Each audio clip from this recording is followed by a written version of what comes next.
Good day everyone, I'm Shikana Grace Sullivan, and today I'll explain what general provision or general provision are and kung ano ang mga nakapaloob dito.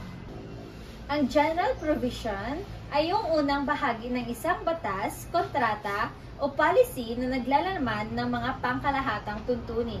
Ito ang nagsisilbing foundation o base ng buong dokumento para mas madali itong maintindihan at ma-interpret.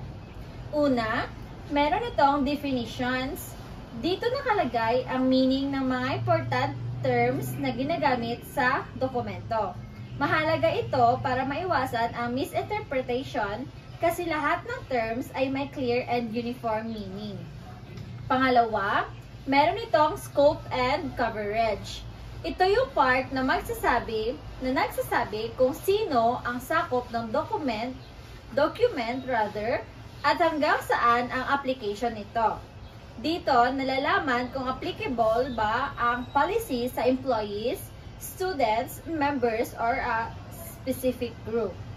Pangatlo, nandito naman ang purpose or objectives. Ito ang nagsasabi kung bakit ginawa ang dokumento at ano ang goal nito. Parang overall direction siya para alam ng readers kung ano ang intention or ng policy or ang law. So, ang pang-apat ay ang general rules or basic guidelines.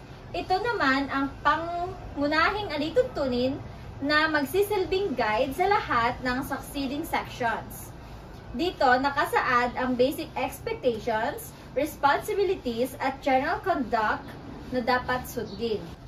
At ang panghuli naman ay ang administrative clauses. Kasama dito ang effective date, kung kailan mag-uumpisa ang policy, amendments, kung paano ito pwedeng baguhin, at interpretation clause, kung sino ang may authority na mag-interpret ng document.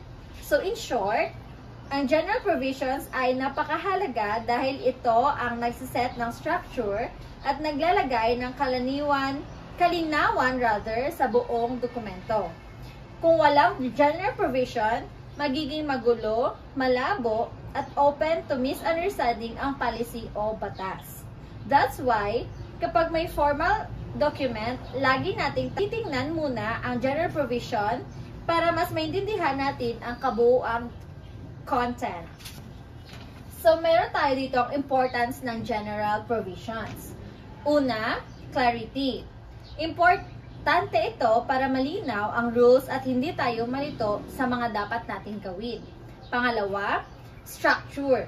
Ito ang nagbibigay ng ayos or organization sa buong policy or ang guidelines.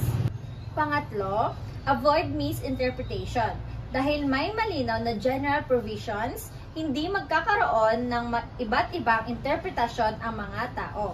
At ang panghuli ay guide for implementation. Ito ang nagsisilbing gabay para tama at consistent ang paraan ng pagpapatupad. Kaya overall, mahalaga ang general provisions para smooth, clear at organized ang buong proseso. Yun lamang po. Maraming salamat.